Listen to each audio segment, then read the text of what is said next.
اب ان کے لیے ساری چیزیں تو ان کے لیے ہی ہے نا، تو معاملہ تمہیں اب یہ جو اس پر تمہیں ان دونوں میں سے کسی پہ بھی ترس نہ آنا چاہیے۔ اب یہ نہیں کہ کوئی ہمارے اپنے ہیں، کوئی کلوز ونس ہیں، کوئی انہوں نے غلطی سے کر دیا، یہ بہت اچھے ہیں، یہ بہت انوسینٹ ہیں، یہ نہیں خیال کرنا ہے، بلکہ اس میں یہ ہے کہ یہ حد اللہ تعالیٰ نے لگائی ہے تو یہ اس کو کرنا ہی کرنا ہے۔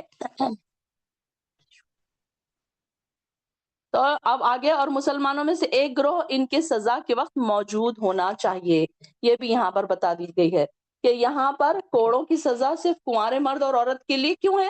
اب یہ دیکھیں کنواروں کے لیے الگ سزا ہے، اور شادی شدہ جو زانیہ ہوگی، زانیہ مرد اور زانی مرد اور عورت ہوں گے، ان کو کیا سزا ہے؟ 100 کوڑے کی سزا ہے، اور زانی مرد سے نکاح کا حق صرف زانیہ عورت کو ہی دیا جائے گا۔ اب اگر وہ ایسی ہے، مطلب کوئی خراب ہے عورت، تو اس کو نکاح بھی کس سے ہوگا؟ ایسے ہی مرد سے ہوگا۔ تو یہاں پر ہمیں بتایا جا رہا ہے کہ یہ جو غیر شادی شدہ یہاں پر غیر شادی شدہ زانیہ کو سزا کتنی ہے؟ 100 کوڑے کی سزا یہاں پر دی جا رہی ہے۔ اور پھر شادی شدہ آزاد عورت کی سزا کیا ہے؟ زنا حدیث کے مطابق ان کو رجم کر دینا ہے۔ رجم کا مطلب آپ لوگوں کو پتہ ہے کیا ہے؟ پتھر سے مار مار کر ختم کر دیا جاتا ہے، ہلاک کر دیا جاتا ہے، رجم۔ یعنی کہ دیکھیے کہ ان کو اتنی زیادہ سخت سزا دی جاتی ہے کہ ان کو اب پتھروں سے ایک جگہ کھڑا کر دیا جاتا تھا، اور پھر بعد میں ان کو پتھر سب لوگ مار مار کے پھر ان کو ختم کر دیتے تھے۔ یہ سزائے رجم کہلاتی تھی اس کو۔ تو شادی شدہ لونڈی کی سزا جو ہے، زنا کی سزا جو قرآن کے مطابق شادی شدہ آزاد عورت کی آدھی ہے، یعنی کہ نصف ہے، کہ یہاں نصف ان کو آدھی سزا ملے گی۔ اگر کوئی لونڈی ہے تو اس کو نصف ملے گی، لیکن اگر کوئی آزاد عورت ہے، یعنی کہ کوئی عام عورت ہے، شادی شدہ ہے، تو اس کو زنا کی سزا حدیث کے مطابق کیا ہے؟ رجم ہے۔ اور غیر شادی شدہ زانی ہے تو اس کی سزا کیا ہے؟ 100 کوڑے ہیں اس کی سزا۔ پھر آگے انشاءاللہ دیکھیں گے کہ اب جو صرف بہتان لگانے والے ہیں ان کی کیا سزا ہے۔ اب کسی نے کسی کے اوپر بہتان لگا دیا کہ یہ تو ان کو تو ہم نے دیکھا تھا، یہ ایسے ہیں، یہ ان کے ساتھ ان کا چکر چل رہا ہے، اس طریقے کی باتیں ہمارے پاس عام ہیں۔ تو یہ بات ہمارے پاس دیکھیے نا کہ جب کسی کو کسی سے بات کرتے ہوئے دیکھو، یا تو کیا کرتے ہیں، عورتوں کی خاص عادت ہوتی ہے کہ کسی نے کسی سے بات کی تو وہاں پر سٹوریاں بنانا شروع۔ تو اس طریقے سے ان کی بھی یہاں پر بتا دی گئی، ان کی بھی حد کیا ہے؟ ان کو 80 کوڑے کی سزا دی جائے گی، جو صرف تہمت لگاتی ہیں خواتین، جو یا خواتین ہو یا مرد ہوں۔ تو اب یہاں پر اللہ تعالیٰ فرما رہے ہیں کہ تمہیں ان پر سے کسی پر ترس نہیں آنا چاہیے۔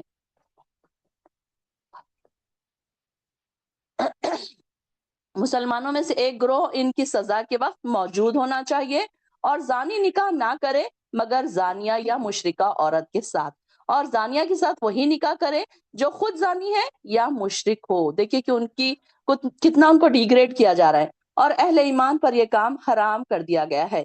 اور جو لوگ پاک دامن عورتوں پر تہمت لگائیں پھر 4 گواہ پیش نہ کر سکیں، اسے 80 کوڑے لگاؤ۔ انڈر لائن کر لیجئے تاکہ آپ کو کسی کو اگر بتانا ہو یہ بات تو بتا سکتے ہیں، کیونکہ یہ چیزیں نا ہم بہت اس کو فار گرانٹیڈ لیتے ہیں، کسی کے بارے میں ہم اتنا منہ کھول کے باتیں کرتے ہیں کہ ہمیں اندازہ بھی نہیں ہوتا کہ یہ کتنا بڑا گناہ ہے۔ کسی کے بارے میں کہہ دینا کہ وہ ان کے ساتھ ان کا چکر چل رہا ہے، میں نے تو ان کو خود دیکھا ہے۔ خاص طور سے خواتین اپنے آس پڑوس میں کوئی آنے والوں کو دیکھتی ہیں کہ ان کے گھر میں یہ آتا ہے وہ آتا ہے، تو بس لگا دیتی ہیں سٹوریاں بنانے کہ میں نے خود دیکھا ان کے گھر میں وہ آیا تھا تو وہ ایسے ہوا تھا، تو وہ انہوں نے ایسے کیا ہوگا، انداز پر بھی تیر مارنے لگ جاتی ہیں۔ بہت ساری خواتین کی عادت ہوتی ہے کہ جب کسی کو دیکھتی ہیں بات کرتے ہوئے، یا جب کسی کو کوئی کام سے بھی اگر کوئی بات کر رہا ہے تو وہ کیا کرتے ہیں، اس کو پھر سٹوری بنا دیتے ہیں۔ تو یہ کتنی بڑی سزا ہے اس کی، دیکھیے قرآن کے مطابق اس کو 80 کوڑے کی سزا سنائی جا رہی ہے۔ اور پھر آئندہ کبھی ان کی شہادت قبول نہ کرو۔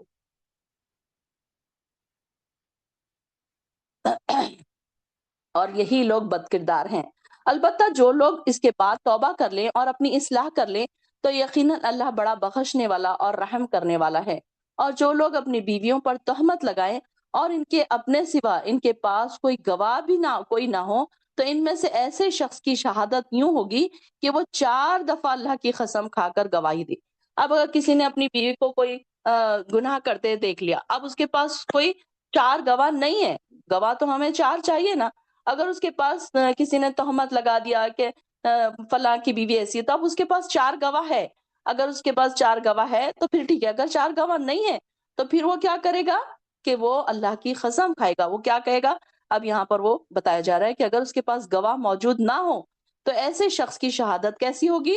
وہ 4 دفعہ اللہ کی قسم کھا کر گواہی دے گا کہ وہ سچا ہے، اور 5ویں دفعہ یوں کہے گا کہ اگر وہ جھوٹا ہے تو اس پر اللہ کی لعنت ہو. اور اس عورت جس پر الزام لگایا گیا تھا، اسے اس کی جو سزا ہے جو یوں ٹل سکتی ہے. اب وہ اگر کوئی عورت کہے کہ نہیں یہ غلط ہے تو وہ اگر اپنے وہ بھی گواہ نہیں لا سک رہی ہے پروف کرنے کے لیے کہ میں صحیح ہوں یا میں غلط نہیں ہوں، تو اب اس کے لیے اللہ تعالیٰ نے کیا شرط رکھی ہے کہ وہ بھی 4 دفعہ اللہ کی قسم کھا کر گواہی دے کہ وہ خاوند جھوٹا ہے، اور 5ویں دفعہ کیا کہے؟ اگر مرد اس کا خاوند سچا ہو تو مجھ پر اللہ کا عذاب نازل ہو. اس طریقے سے اس کو کہنا پڑے گا. تو پھر کیا ہوگا کہ پھر اس کی جو 4 گواہ اس کو نہیں مل رہے ہیں تو پھر وہ اس طریقے سے اس کو گواہی خود کی دینا پڑے گی.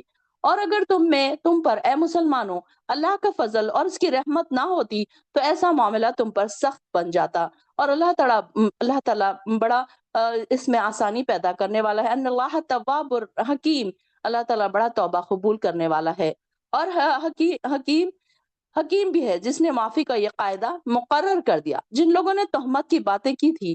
اب یہاں پر دیکھیے، یہاں سے آیت نمبر 11 سے شروع ہو رہا ہے واقع اف. آپ انڈر لائن کر کے یہاں پر چھوٹا سا لکھ دیجئے کہ یہاں سے واقع اف شروع ہو رہا ہے. ہم کو الفاظ کی وجہ سے اندازہ ہو جائے گا. تو انشاءاللہ ہم پہلے کیا کرتے ہیں کہ پہلے ہم تھوڑا سا واقعہ دیکھ لیتے ہیں تاکہ جو الفاظ پڑھیں گے نا آپ آیت کے تو آپ کو پھر وہ ریلیٹ کرنا بھی پھر آئے گا. تو اس میں یہاں پر جو واقعہ جو ہوا تھا جس کے بارے میں ہم دیکھیں گے تھوڑا سا ہم شارٹ اس میں سے پہلے ایک اس پہ سے دیکھتے ہیں، اس کی طرف نظر ڈالتے ہیں. بعد میں ہم اس کے آیتوں کو پڑھیں گے نا تو آپ کو یہ آیتیں بالکل سمجھتی جائیں گی کہ کیا اللہ تعالیٰ اس بارے میں کس بارے میں بات ہو رہی ہے.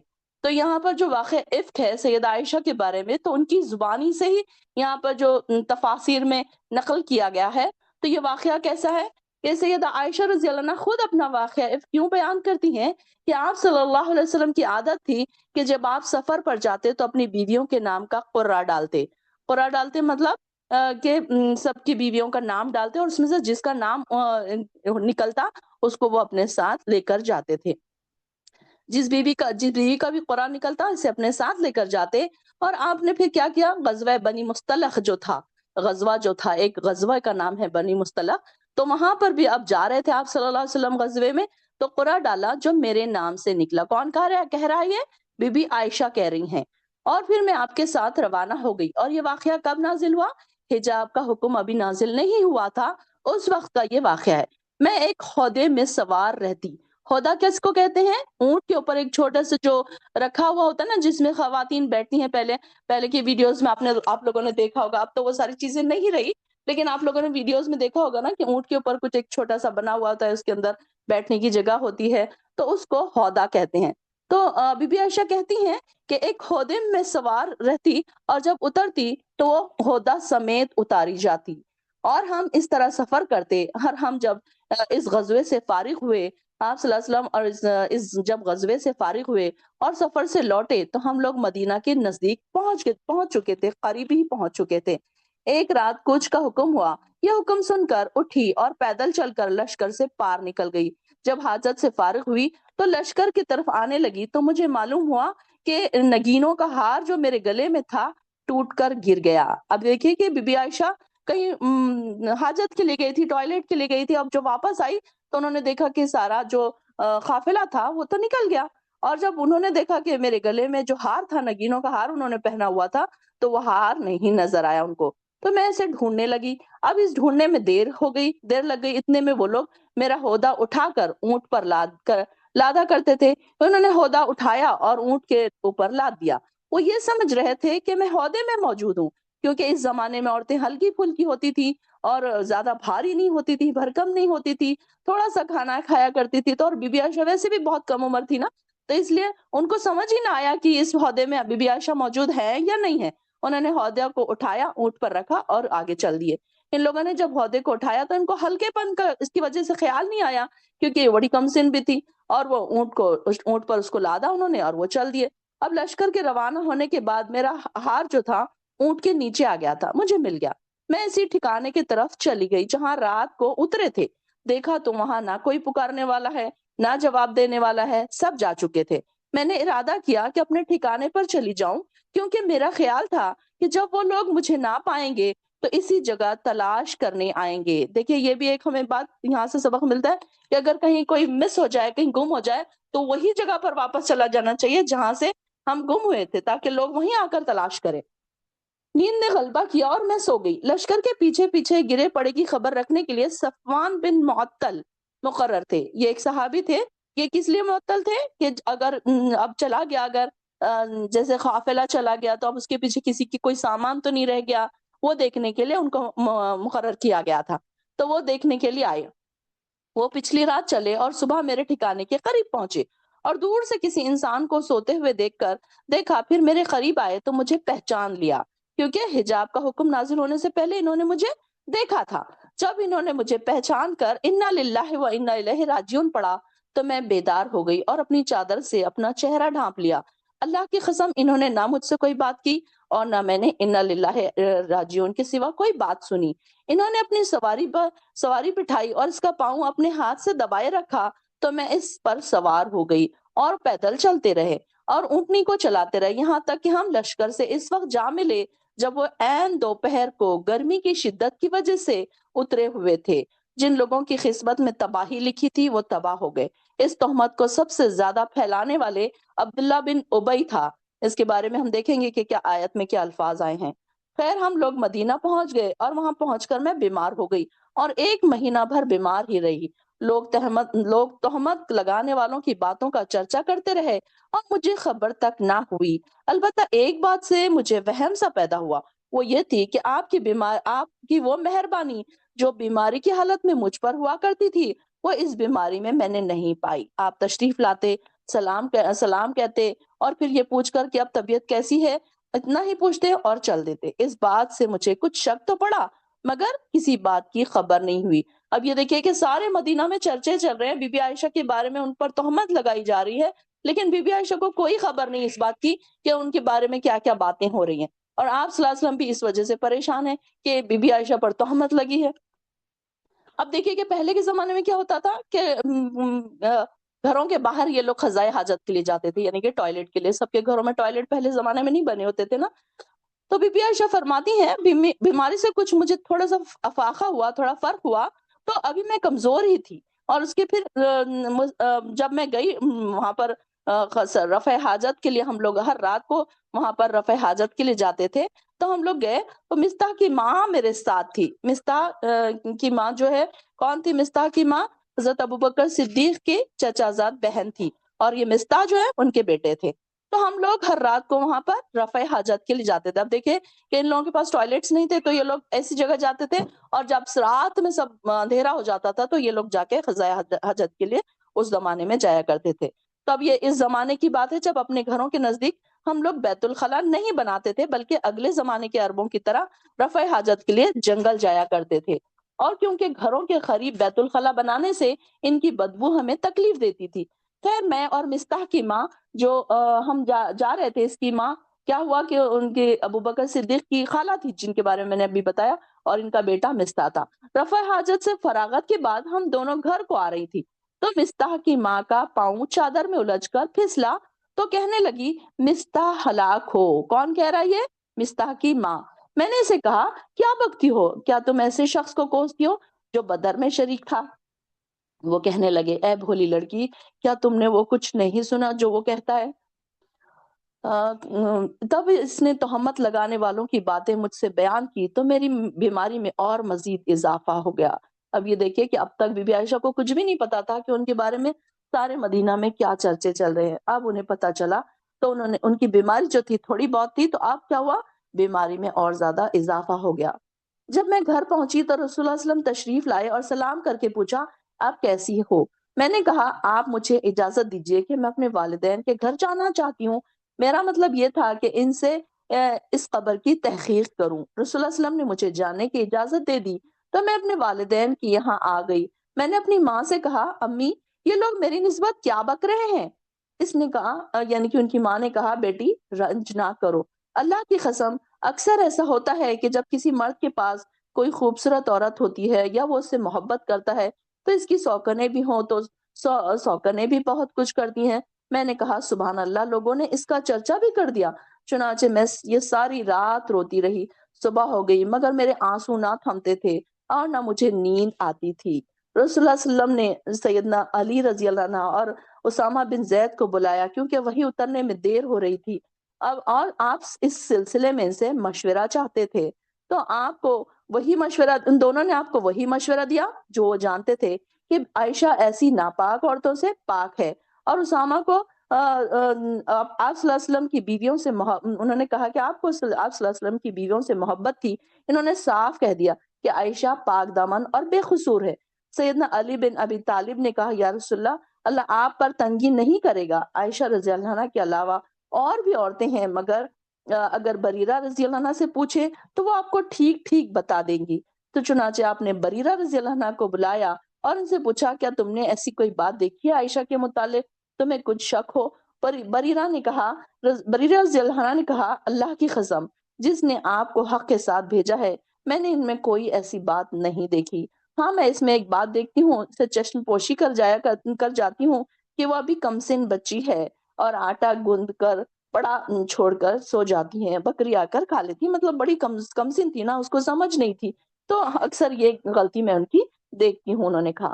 اب ان شہادتوں کے بعد نبی صلی اللہ علیہ وسلم خطبے کے لیے کھڑے ہوئے۔ عبداللہ بن ابی جو تھا سب سے اہم، جو اس میں کردار تھا، کس کا تھا؟ عبداللہ بن ابی۔ اس نے ہی یہ ساری واقعے کو ہوا دی تھی اور سارے لوگوں میں اس نے ہی یہ بات کو پھیلایا تھا۔ فرمایا آپ صلی اللہ علیہ وسلم نے فرمایا مسلمانوں، اس شخص کے مقابلے میں کون میری حمایت کرے گا جس نے میرے اہل خانہ کے بارے میں مجھے دکھ پہنچایا ہے؟ میں نے تو اپنے اہل خانہ میں میں بھلائی ہی دیکھی ہے، اور جس شخص سے یہ لوگ باتیں کر رہے ہیں اس میں میں نے کوئی بھلائی ہی دیکھی ہے، اور میرے گھر کبھی اکیلا نہیں آتا، میرے ساتھ ہی رہتا ہے۔ مطلب جس شخص کے بارے میں یہ لوگ ان کو ریلیٹ کر رہے ہیں وہ شخص بھی کیسا ہے کہ وہ بھی ایک نیک شخص ہے۔ یہ سن کر سعد بن معاذ اور یہ سب سردار کھڑے ہوئے اور کہنے لگے ہم اس کے مقابلے میں آپ کی مدد کرتے ہیں، اگر یہ اوس قبیلے کا ہے تو ابھی ابھی اس کی گردن اڑا دیتا ہوں، اور اگر ہمارے بھائیوں یعنی یہ خزرج قبیلے کا ہے تو آپ جو حکم دیں گے وہ ہم کرنے کے لیے تیار۔ سردار کھڑے ہوئے اور ایک نیک بخت آدمی تھے، مگر انہوں نے ان کو پکڑ لیا اور کہا کہ نہیں، اللہ کی قسم تو جھوٹ کہتا ہے، تو نہ اسے مارے گا اور نہ مار سکے گا۔ تو یہاں پر دیکھیں کہ پھر اس طریقے سے اس کو خاموش کر دیا گیا، اور پھر میرا وہ دن بی عائشہ فرماتی ہیں کہ نبی صلی اللہ علیہ وسلم منبر پر ہی تھے اور آپ انہیں سمجھاتے اور تھماتے رہتے، جب وہ خاموش ہوئے تو آپ بھی خاموش ہو گئے۔ میرا وہ دن بھی رونے دھونے میں گزرا اور میں مسلسل 2 دن سے رو رہی تھی۔ آپ دیکھیں کہ امہات المومنین ہیں، اتنی نیک خاتون ہیں، اور ان کے اوپر ایسی تہمت لگائی گئی ہے، تو سوچئے کہ ان کا کیا حال ہوگا، کیسے ان کے آنسو نہیں رکتے تھے۔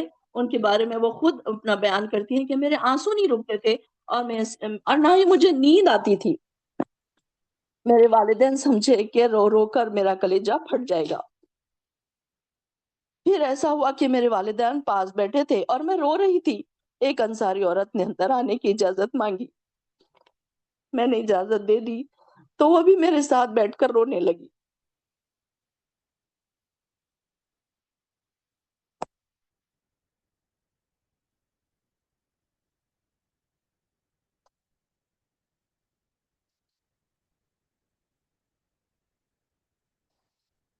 ہم لوگ اسی طرح بیٹھے تھے کہ آپ صلی اللہ علیہ وسلم تشریف لائے اور پھر بیٹھ گئے۔ اس سے پہلے جب سے مجھ پر تہمت لگی تھی آپ میرے پاس نہیں بیٹھے تھے۔ 1 مہینہ بھر آپ انتظار کرتے رہے مگر وہی نہ آئی۔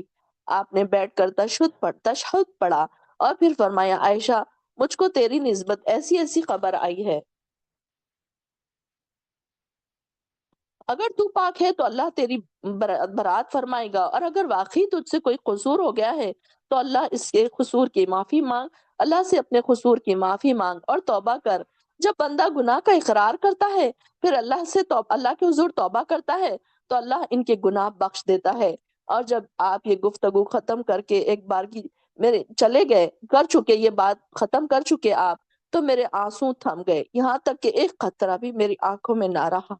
میں نے اپنے والد سے کہا آپ رسول اللہ صلی اللہ علیہ وسلم کو جواب دے۔ وہ کہنے لگے اللہ کی قسم میں نہیں جانتا کہ میں کیا جواب دوں۔ پھر میں نے اپنی والدہ ام رومان سے کہا کہ تم جواب دو۔ انہوں نے کہا میں نہیں جانتی کہ میں کیا جواب دوں۔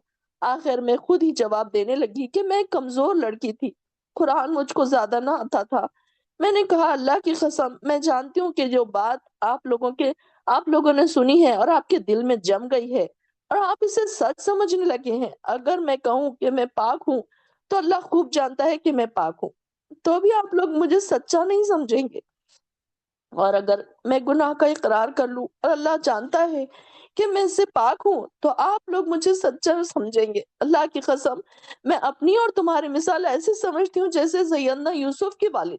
انہوں نے کہا جو کچھ تھا میں نے وہی کہا، میں بھی وہی کہتی ہوں، وہی کچھ کہتی ہوں کہ جیسے انہوں نے کہا تھا میں بھی وہی کہتی ہوں کہ اب صبر کرنا ہی بہتر ہے۔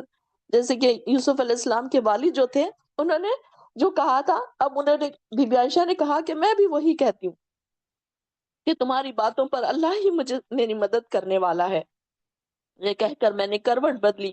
مجھے یقین تھا کہ چونکہ میں پاک ہوں۔ اب یہ دیکھیں کہ بی بی عائشہ کہتے ہیں کہ اس وقت میں اتنی پریشان تھی کہ مجھے یوسف علیہ السلام کے والد، میں نے کہا مجھے ان کا نام بھی نہیں یاد آ رہا تھا کہ ان کا نام کیا تھا اتنی پریشانی میں۔ تو میں نے کہا کہ یوسف کے والد، میں نے کہا یہ کہہ کر میں نے کروٹ بدلی۔ مجھے یقین تھا کہ چنا میں پاک ہوں، لہٰذا اللہ تعالیٰ ضرور میری برات کر دے گا، مگر اللہ کی قسم مجھے یہ خیال تک نہ آیا کہ اللہ تعالیٰ میرے بارے میں ایسی آیت نازل کرے گا جو ہمیشہ پڑھی جائے گی۔ میں اپنی شان اس سے بہت کم سمجھتی تھی۔ ہاں مجھے یہ امید ضرور تھی کہ رسول اللہ صلی اللہ علیہ وسلم کو کوئی خواب دیکھیں گے یا پھر اس پہ میری برات واضح ہو جائے گی۔ پھر اللہ کی قسم ابھی رسول اللہ صلی اللہ علیہ وسلم وہاں سے ہلے بھی نہیں تھے اور نہ ہی کوئی دوسرا آدمی وہاں سے باہر گیا تھا کہ آپ پر وحی نازل ہونا شروع ہوئی۔ معمول کے موافق آپ پر سختی ہونے لگی اور پسینہ موتیوں کی طرح آپ کے بدن سے ٹپکنے لگا، حالانکہ وہ دن سردی کا دن تھا، مگر وحی اترنے میں ایسی ہی سختی ہوتی تھی۔ جب وحی ختم ہوئی تو آپ خوش تھے اور ہنس رہے تھے۔ پھر پہلی بار آپ نے یہی کہی کہ عائشہ اللہ نے تمہاری برات فرما دی ہے۔ میری والدہ مجھے کہنے لگی اٹھو اور آپ صلی اللہ علیہ وسلم کا شکریہ ادا کرو۔ میں نے کہا اللہ کی قسم میں نہیں اٹھوں گی، میں تو صرف اللہ کا شکر ادا کروں گی۔ اس وقت اللہ تعالیٰ نے یہ آیت اتاری کہ ان الذین جاءوا بالافک، یہ جو ہم پڑھ رہے ہیں آیت نمبر 11 جس کا ہم سٹارٹ شروع کر رہے تھے، ان الذین جاءوا بالافک عصبۃ منکم، یہ آیت اللہ تعالیٰ نے نازل کی پوری 10 آیت۔ جب یہ آیت اتری تو حضرت ابوبکر صدیق جو تھے، جو محتاج اور رشتے کی وجہ سے مستح کی مدد کیا کرتے تھے، کہا کہ اللہ کی قسم میں مستح کو کچھ نہیں دیا کروں گا۔ پھر جبکہ اس نے عائشہ کے متعلق ایسی باتیں کی، یہ دیکھیں کہ ان کے بارے میں کہ کیسے وہ وقت ہوگا، کیسا وہ وقت، ایک مہینہ کیسا گزرا ہوگا کہ آپ صلی اللہ علیہ وسلم جو سب سے چہیتی بیوی ہے ان کے پاس آتے بیٹھتے اور وہ ان کے دل میں ایک بات گھر کر گئی۔ اور بی بی عائشہ کے لیے وہ دیکھیے کہ وہ وقت کتنا مشکل گزرا ہوگا، کیسے سخت ترین تو وہ وقت کہ اس طریقے سے امہات المومنین ہے وہ، ان کے اوپر ایسی تہمت لگائی گئی۔ تو یہاں پر بھی یہاں پہ اس کا ذکر آتا ہے کہ کیسے ان کے اوپر تہمتیں لگی اور اللہ تعالیٰ نے اس پر سورہ نور میں وہ آیاتیں نازل کر دی اور اس سے بی بی عائشہ کی عزت اور زیادہ بڑھ گئی۔ تو یہاں پر ہم دیکھتے ہیں کہ آیت کے الفاظ کیا ہے کہ جن لوگوں نے تہمت کی باتیں کی وہ تم میں سے ایک ٹولی تھی، اسے تم اپنے لیے برا نہ سمجھو بلکہ وہ تمہارے لیے بہتر ہے۔ دیکھیے بل ہوا خیر لکم، یہ بی بی عائشہ سوچنے لگی کہ میرے لیے اس میں خیر کیا ہو سکتا ہے؟ کہ خیر تو یہ تھا نا کہ آپ بی بی عائشہ کی عزت بڑھ گئی، ان کے لیے ان کے نام سے یہ آیتیں اتر گئی۔ جس نے اس میں جتنا حصہ لیا اتنا ہی گناہ کمایا۔ اب اس میں دیکھیے کہ واقع میں شریک ہونے والے مسلمان کون کون سے تھے؟ ایک تو مشرکین تھے، ان کے اوپر کوئی حد نہیں لگی، ان کو کوئی سزا نہیں سنائی گئی، کوئی حد ان کے لیے نہیں لگی۔ لیکن جو مسلمان تھے وہ کون کون سے تھے؟ اس میں یہاں پر سب سے جو آگے جو آ رہا ہے والذی تولا جو آئے گا آگے، تو یہاں اتنا ہی گناہ اس نے کمایا۔ اب یہاں ان میں سے جو شخص اس تہمت کے بڑے حصے کا ذمہ دار ہے، والذی تولا کبرہ، جس کو الفاظ آ رہے ہیں تو یہ شخص کون ہے؟ عبداللہ بن ابی، اس کا ذکر آ رہا ہے۔ تو اس کا بڑا حصہ اس کا ذمہ دار بنا، اس کے لیے عذاب عظیم ہے۔ جب تم نے یہ قصہ سنا تو مومن مردوں اور مومن عورتوں نے اپنے دل میں یہ بات کو یہ بات اچھی بات کیوں نہ سوچی اور یہ کیوں نہ کہہ دیا کہ یہ صریح بہتان ہے؟ اب یہ مومن عورتوں اور مومن مردوں کے بارے میں جو بات آ رہی ہے کہ لوگ ان کے بارے میں باتیں کر رہے تھے، اور 3 لوگ تھے جو مومن مرد تھے مسلمانوں میں سے، جو 2 مرد تھے، ایک تو مستہ بن اساسہ تھے اور دوسرے حسان بن ثابت۔ مستہ بن اساسہ کون تھے؟ ابو بکر صدیق کے خالہ زاد بھائی تھے۔ یہ جو مستہ کی ماں، جو ابھی ہم پڑھ رہے تھے نا کہ انہوں نے یہ بتایا کہ مستہ ہلاک ہو، تو وہ ان کے خالہ زاد بھائی تھے، اور حسان بن ثابت اور تیسرے کون تھے؟ ایک تو عبداللہ بن ابی جو تھا، وہ ہمیشہ کریت کر پوچھتا تھا، اور تاکہ لوگوں میں یہ جو والذی تولی کبرہ جو ذکر آتا ہے تو وہ عبداللہ بن ابی کے لیے یہ الفاظ آتے ہیں۔ اور خواتین میں سے تیسری تھی حمنہ بنت حجش۔ یہ کون تھی حمنہ بنت حجش؟ امہات المومنین زینب بن حجش جو تھی حضور صلی اللہ علیہ وسلم کی بیوی، ان کی یہ بہن تھی اور پھوپھی ذات بہن تھی یہ۔ تو انہوں نے بھی اس میں پھر حصہ ڈال دیا تھا، تو ان کا بھی نام آتا ہے کہ یہ 3 مسلمان جو تھے، تو انہوں نے بھی اس میں پھر ان کا بھی حصہ پھر پڑ گیا کہ انہوں نے بھی ان کے بارے میں بات کر دی۔ تو ان کے بارے میں اللہ تعالیٰ فرما رہے ہیں کہ ایسی بات انہوں نے کیوں نہ سوچی اور کیوں نہ کہہ دیا کہ یہ تو صریح بہتان ہے۔ پھر یہ تہمت لگانے والے اس پر 4 گواہ کیوں نہ لا سکے؟ پھر جب یہ گواہ نہ لا سکے تو اللہ کے یہاں یہ جھوٹے ہیں۔ اور اگر تم پر دنیا اور آخرت میں اللہ کا فضل اور اس کی رحمت نہ ہوتی تو جن باتوں میں تم پڑ گئے تھے اس کے بارے میں تم پر بہت بڑا عذاب آ جاتا۔ جب تم اپنی زبانوں سے ایک دوسرے سے ذکر کر رہے تھے، تم اپنے منہ سے وہ کچھ کہہ رہے تھے جس کے متعلق تمہیں کچھ علم نہ تھا۔ یعنی کہ سب کے گھروں میں یہ بات ہو رہی تھی نا کہ بی بی عائشہ کے اوپر اس طریقے سے تہمت لگائی تھی ان لوگوں نے، تو اللہ تعالیٰ فرما رہے کہ تم یہ بات کیسے کہہ سکتے تھے کہ یہ جو بات تمہیں نہیں معلوم؟ اس میں تو بڑی عذاب کی بات ہے کہ ایک تو امہات المومنین اتنی پاک دامن خاتون ہے وہ، اور ان کے بارے میں ایسی باتیں تم کر رہے ہو اور تم اسے معمولی بات سمجھ رہے ہو، حالانکہ وہ اللہ کی یہاں بہت بڑی بات تھی۔ جب تم نے یہ قصہ سنا تھا تو تم نے یہ کیوں نہیں کہہ دیا کہ ہمیں یہ مناسب نہیں کہ ایسی بات کریں؟ سبحان اللہ، یہ تو بہت بڑا بہتان ہے۔ اللہ تمہیں نصیحت کرتا ہے اگر تم مومن ہو تو آئندہ ایسی حرکت نہ کرنا۔ اور یہاں پہ دیکھیے کہ اللہ تعالیٰ نے سختی سے وہاں پر منع کر دیا کہ انسان کے جھوٹا ہونے کے لیے یہی کافی ہے کہ وہ سنی سنائی بات کو آگے بھیج دے، کہ یہ جو اس طریقے سے جو باتیں آگے ان لوگوں نے بنائی اور یہ ساری چیزیں واقع افک جو بہتان، اس کو افک کا کیا مطلب ہے؟ بہتان۔ تو یہ جو انہوں نے بہتان بی بی عائشہ کے اوپر لگایا، تو یہ ساری چیزیں جو بہتے بہتے سارے لوگوں میں جو چل رہی تھی، آگے آگے بڑھا رہے تھے لوگ، تو ان کے بارے میں اللہ تعالیٰ فرما رہے ہیں کہ جب تم نے یہ بات سنی تو پھر ایسے کیوں نہیں کہہ دیا کہ یہ بات غلط ہے، یہ بات ہو ہی نہیں سکتی۔ اور صفوان بن معطل جو تھے، جو اونٹ لے کر آ رہے تھے بی بی عائشہ کا، تو ایک میں نیک انسان تھے، وہ بہت ہی اچھے انسان تھے، آپ صلی اللہ علیہ وسلم بھی ان کو جانتے تھے، ساری جو مسلمان لوگ ہیں وہ بھی ان کو جانتے تھے، تو ان کے بارے میں یہ بات آپ لوگوں نے کیوں سوچی؟ اللہ تعالیٰ تمہیں واضح ہدایت دیتا ہے اور وہ سب کچھ جاننے والا اور حکمت والا ہے۔ وہ لوگ یہ چاہتے ہیں کہ ایمان والوں میں بے حیائی کی اشاعت ہو، اور اس لیے دنیا میں بھی دردناک عذاب ہے اور آخرت میں بھی، اور اس کے نتائج کو اللہ ہی بہتر جانتا ہے، تم نہیں جانتے۔ اور اگر تم پر اللہ کا فضل ہو اور اس کی رحمت شامل حال نہ ہوتی تو اس کے برے نتائج تمہارے سامنے آ جاتے، اور اللہ تعالیٰ یقیناً بڑا مہربان اور نہایت رحم کرنے والا ہے۔ اے ایمان والو، شیطان کے نقش قدم پر مت چلو۔ جو شخص شیطان کے قدموں پر چلے گا تو وہ بے حیائی اور برے کاموں کا ہی حکم دے گا۔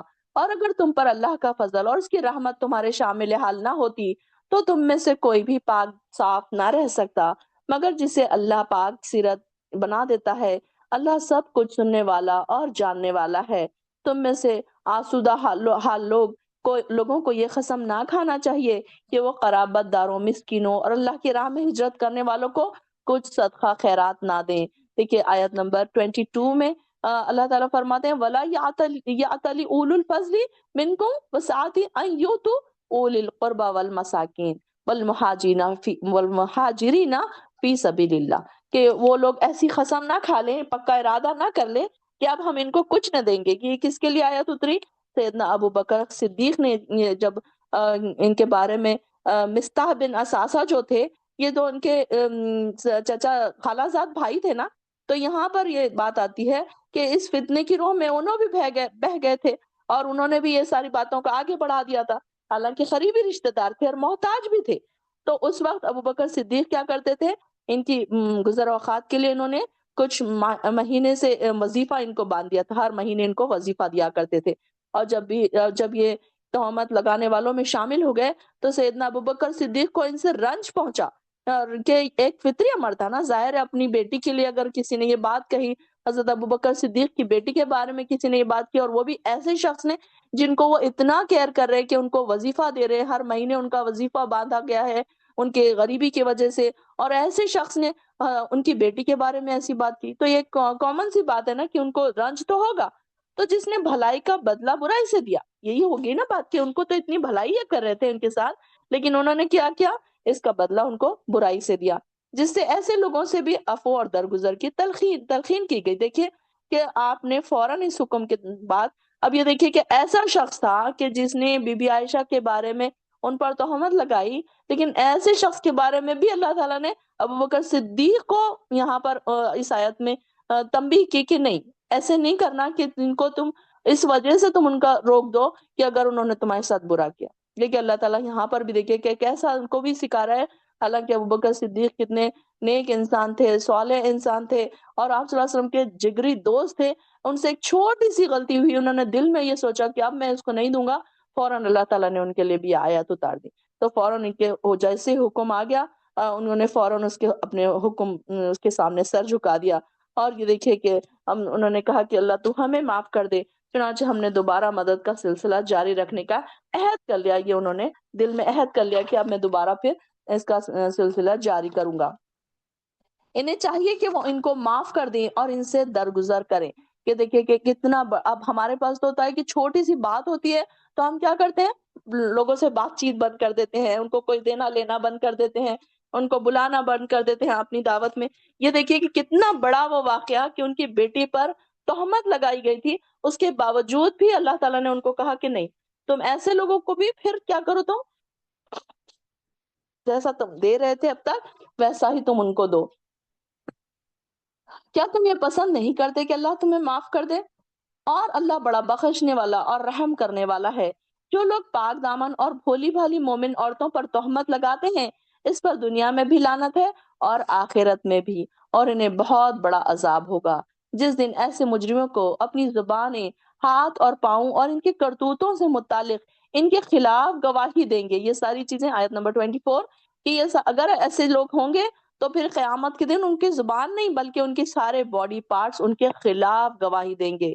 کہ دیکھیے کہ انسان اپنے باڈی پارٹس کو کتنا سجاتا ہے، کتنا سنوارتا ہے، اس کے لیے اچھے اچھے کپڑے، باڈی بیوٹی پارلر اور ہیئر سٹائلز بنانے کے لیے اتنا ہزاروں روپے خرچہ کرتا ہے، اور ہاتھوں کو نیلز کے لیے اور مینیکیور پیڈیکیور کرنے کے لیے کتنا پیسہ خرچ کرتا ہے. اور دیکھیے کہ یہی باڈی پارٹ انسان کے خلاف گواہی دینے والے ہیں اگر کوئی وہ غلط کام کر رہا ہے. یہی ہے وہ باڈی پارٹس جن کے خلاف گواہی دی جائے گی. دیکھیے وہ لوگ سارے باڈی پارٹس گواہی دیں گے. اس دن اللہ تعالیٰ انہیں وہ بدلہ دے گا جس کے وہ مستحق ہیں، اور وہ جان لیں گے کہ اللہ ہی ہے، اللہ ہی حق ہے، سچ کو سچ کر دکھانے والا ہے. خبیث عورتیں خبیث مردوں کے لیے، اور خبیث مرد خبیث عورتوں کے لیے، اور پاکیزہ عورتیں پاکیزہ مردوں کے لیے، اور پاکیزہ مرد پاکیزہ عورتوں کے لیے. اب یہ دیکھیں کہ آپ اکثر دیکھتے ہیں کہ کیسے اللہ تعالیٰ نے برابر جوڑے بنا کر رکھے ہیں کہ جو اگر کوئی نیک شخص ہے تو اس کو نیک بیوی ہی ملتی ہے، اور کوئی برا شخص ہے تو اس کو بری بیوی ہی ملتی ہے. ان کا دامن ان باتوں سے پاک ہے جو وہ تہمت لگانے والے بکتے ہیں، اور ان کے لیے بخشش بھی ہے اور عزت کی روزی بھی ہے. اے ایمان والوں، اب یہاں پر دیکھیے کہ یہاں سب یا ایھا الذین آمنو، یہاں سے دوسرے احکامات شروع ہو رہے ہیں. اب یہاں سے آیت نمبر 27 سے کیا احکامات شروع ہو رہے ہیں؟ کہ گھروں میں داخل ہونے کے ہم کو اخلاق سکھائے جا رہے ہیں، ایٹیکیٹ سکھائے جا رہے ہیں کہ اپنے گھروں میں بھی کیسے داخل ہونا ہے، دوسروں کے گھروں میں بھی کیسے داخل ہونا ہے. اسلام ایک اتنا پیارا مذہب ہے کہ ہم کو اٹھنے کا، بیٹھنے کا، سونے کا، گھروں میں داخل ہونے کے ہر چیز کے ایٹیکیٹ سکھاتا ہے، ہر چیز کے اخلاق اور آداب سکھاتا ہے. تو آیت نمبر 27 سے دیکھیے کہ اس میں یہ یہاں پر سکھایا کیا جا رہا ہے ہمیں، یا ایھا الذین آمنو لا تدخلوا بیوتا غیر بیوتکم حتی تستأنسوا، کہ تم اے ایمان والوں. اب دیکھیے کہ پھر سے ایمان والوں کو مخاطب کر کے کہا جا رہا ہے کہ اللہ تعالیٰ کیا چاہتا ہے کہ ایمان والے ہیں تو ان کے ایمان میں اور زیادہ اضافہ ہو، اگر وہ اچھے کام سنیں کریں، یہاں سے اگر قرآن سے ان کو کوئی ہدایت مل رہی ہے۔ اب یہ دیکھیں کہ ایمان ہمارا کیسے بڑھتا ہے، ایک ایک آیت کو ہم اپنے دل میں اتارتے ہیں، اس پر عمل کرنے کی ہم کوشش کرتے ہیں، تو آپ دیکھیے کہ کل سے زیادہ آج ہمارے ایمان میں اضافہ ہوتا ہے، پھر آج سے زیادہ اور کل میں اضافہ ہو رہا ہے، پھر اس طریقے سے ہر دن ہر آیت کے ساتھ ہمارے ایمان بھر رہے ہیں، لبریز ہو رہے ہیں، ہمارے دل ایمان سے لبریز ہو رہا ہے نا؟ آپ نے خود آبزرو کیا ہے نا؟ ایسا ہو رہا ہے کہ نہیں ہو رہا ہے آپ لوگوں کے ساتھ کہ ایک ایک آیتیں ہمارے اندر جا رہی ہے اور ہم کو ایسے محسوس ہو رہا ہے کہ ایمان ہمارے دلوں میں اتر رہا ہے، ایمان کی مٹھاس ہمارے دلوں میں اتری۔ جو تو بہنیں ہماری روز ریگولر کلاسز اٹینڈ کرتی ہیں، ان کو یہ محسوس ہو رہا ہوگا کہ اس کی مٹھاس وہ محسوس کر رہے ہوں گی، قرآن کی مٹھاس محسوس کر رہی ہوں گی کہ دیکھیں نا کتنے پیار بھرے انداز میں اللہ تعالیٰ ہمیں پکارتا ہے، یا ایھا الذین آمنو۔ یہ ایک ہمارے لیے ایک ریوارڈ ہے، ایک کہہ لیجئے کہ ایک ہمارے لیے بڑا ایک کیا کہ نام، بڑا پیارا سا نام کہ ہم اپنے بچوں کو کیسے پکارتے ہیں کہ میری پیاری بیٹی، میری رانی بیٹی، میرا راجا بیٹا۔ تو اللہ تعالیٰ اپنے بندوں کو کیسے پکار رہا ہے؟ یا ایھا الذین آمنو۔ آمنو کی لسٹ میں آ جانا بہت بڑی بات ہے کہ ہمارے دل اب تک ایمان سے خالی تھے۔ ہم لا الہ تو ہم پڑھ چکے، ہم پیدا تو مسلمان گھروں میں ہو چکے تھے، لیکن ہمارے اندر وہ ایمان کی مٹھاس، ایمان کی حلاوت ابھی نہیں اتری تھی۔ اب الحمدللہ ایک ایک آیت اللہ تعالیٰ یا ایھا الذین آمنو، یا ایھا الذین آمنو کہہ کر ہمیں بلاتا ہے اور ہمیں پاک صاف کرتا ہے، ہمارے نفس کا تزکیہ کرتا ہے، ہمارے نفس کو پاک کرتا ہے اللہ تعالیٰ۔ کہ دیکھیے اللہ تعالیٰ چاہتا ہے نا کہ میرے ایمان والوں بندوں کو اور زیادہ ایمان بڑھا دوں، تاکہ میں ان کو اور اعلیٰ درجے کی جنتیں عطا کر دوں۔ یہ اللہ تعالیٰ کا وعدہ ہے ہم سے۔ ایمان والوں سے کیا وعدہ ہے اللہ تعالیٰ کا؟ کہ ایمان والوں کو اللہ تعالیٰ آگے آگے کے درجے عطا کرے، صرف وہیں پر نہیں بٹھا کے رکھے۔ آپ دیکھیے کہ اب آپ کے جی میں ہوتے ہیں تو پھر آپ کا ایگزام ہوتا ہے، پھر آپ فرسٹ میں چلے جاتے ہیں، پھر آپ کا ایگزام ہوتا ہے تھوڑا ہارڈ، اس سے تھوڑا ہارڈ ایگزام ہوتا ہے، پھر آپ سیکنڈ میں چلے جاتے ہیں، پھر آپ دیکھیے کہ 10th میں آپ کا ہارڈ کتنا ایگزام ہوتا ہے۔ پھر آپ 10th کا ایگزام بھی اگر پاس کر دیں، کوئی تو صرف پاس کرتے ہیں، کوئی تو ٹاپ کرتے ہیں، کوئی ڈسٹنکشن میں آتے ہیں، کوئی سیکنڈ پہ آتے ہیں، کوئی تھرڈ پہ آتے ہیں، اور کوئی جسٹ پاس پہ بیٹھتے ہیں۔ تو ان کی اپنی اپنی محنت ہے وہ۔ تو یہاں پر ہماری بھی اپنی اپنی ایسی محنت ہوگی جس سے ہم اللہ کے درجات میں آگے سے آگے، آگے سے آگے ہم بڑھتے چلے جائیں گے پھر۔ تو یہاں پر بھی اللہ تعالیٰ فرما رہے ہیں کہ یا ایھا الذین آمنو، اے لوگوں جو ایمان لائے ہو، اپنے گھروں کے سوا دوسرے گھروں میں داخل نہ ہوا کرو جب تک کہ ان سے اجازت نہ حاصل کر لو، اور گھر والوں پر سلام نہ کر لو، یہ بات تمہارے حق میں بہتر ہے۔ یہ دیکھیے کہ اجازت لے کر کسی کے گھر میں جانا چاہیے کہ بھائی ہم آپ کے گھر آئیں۔ اب معلوم نہیں ہم اچانک کسی کے گھر میں گھس جائیں، اب وہ کس حالت میں بیٹھے ہیں، کس پوزیشن میں بیٹھے ہیں، پھر یہ بھی ہو سکتا ہے کہ ان کے گھر کے حالات خراب ہوں، یا کچھ لڑائی جھگڑے بحث مباحثہ چل رہے ہوں، کچھ ایسی ٹینشن والی بات چل رہی ہے، اور اب ہم چلے گئے اچانک، تو کبھی کیسے حالات گھر میں ہو سکتے ہیں ہمیں نہیں پتا۔ تو اللہ تعالیٰ ہمیں یہ سکھا رہا ہے کہ جب تم کسی کے گھر جاؤ تو اجازت لے کر جاؤ۔ ہم لوگوں کا کیا طریقہ ہوتا ہے کہ ہم اچانک کسی کے گھروں میں جا دھمکتے ہیں، ہم سوچتے ہیں کہ وہ بڑے خوش ہوں گے، ہاں ٹھیک ہے کوئی اپنے ہیں تو ہم بڑے خوش بھی ہوں گے، وہ کچھ ایسی جگہ پہ ہم جاتے ہیں کہ جیسے اب کہیں ایسی جگہ آپ چلے گئے، آپ کی فرینڈ ہے، سرپرائز ہو رہی ہے، وہ کئی ایسے موقع ہو سکتے ہیں۔ لیکن یہاں سے ہمیں کیا بات بتائی جا رہی ہے کہ جب تم کسی سے ملنے جاؤ، کسی سے ملاقات کرنے جاؤ، تو پھر کیا کرو، اپنے گھر والوں کو سلام کرو، ان کے گھر والوں کو سلام، یعنی کہ کیا طریقہ ہوتا تھا کہ ڈور کے باہر کھڑے رہ کے زور سے السلام علیکم کہنا، یا پھر ڈور کے اندر جانے سے پہلے سلام کرنا، تو اگر سامنے والا تم کو وعلیکم السلام کہے، اجازت دے آنے کی، پھر ہی داخل ہونا، اگر کوئی جواب نہ دے تو وہیں سے پھر واپس لوٹ جانا۔ تو یہ بات تمہارے حق میں بہتر ہے، اور توقع ہے کہ تم اسے یاد رکھو گے اور اس پر عمل کرو گے۔ آپ چھوٹی چھوٹی باتیں جب ہمیں یا ایھا الذین کہہ کر سکھائی جا رہی ہیں نا، تو آپ لوگ کیا کریں، دل میں ارادہ کر لیں کہ اللہ میں یہ بات اب خیال رکھوں گی کہ میں اگلی بار ایسے ہی کروں، تاکہ میں یہ آیت پہ عمل کروں۔ تو آپ دیکھیں کہ آپ کو ابھی سے اجر ملنا شروع ہو گیا۔ آپ بھی یا ایھا الذین آمنو کی لسٹ میں تو ہے نا، آپ اللہ تعالیٰ آپ کو پکار رہا ہے نا، آپ اگر قرآن کی محفل میں بیٹھے ہیں آپ، تو آپ یا ایھا الذین آمنو کی لسٹ میں ہیں، تو اللہ تعالیٰ آپ کو پکار رہا ہے۔ کتنی آنر کی بات ہے نا، اللہ تعالیٰ آپ کو پکار کے کہہ رہا ہے۔ دیکھیے کہ ہم اپنے بچوں کو پکار کے کوئی اچھی بات بتاتے ہیں، ہم پڑوس والے بچوں کو جا کے نہیں کوئی پکار کے اچھی باتیں بتاتے، بلکہ اپنے جو ہوتے ہیں نا، اب ہم کیا کہتے ہیں کہ نہیں آپ ہمارے اپنے ہیں نا، اس لیے ہم آپ کو کہہ رہے ہیں، ورنہ ہم آپ کو کیوں کہتے؟ کیونکہ اپنا جو ہوتا ہے نا برا نہیں مانتا، کوئی آپ اس کو ٹیڑھی بات کر دیں، کوئی اچھی بات کر دیں، کوئی ٹوک دیں، کوئی برائی پہ ٹوک دیں. جو اپنے ہوتے ہیں نا وہ پھر برا نہیں مانتے، اور جو جن کے دل میں چھوٹی چھوٹی باتوں کی برائی ہو جا رہی ہے، انہوں نے ایسے کیوں بول دیا، انہوں نے ویسے کیوں بول دیا، ہاں ضرور انہوں نے یہ سوچ کر ہی بولا ہوگا، تو پھر ایسے لوگوں کے دماغ پھر نا سوائے خلل سے بھرے ہوئے اور کچھ نہیں ہوتا ان کے دماغوں میں.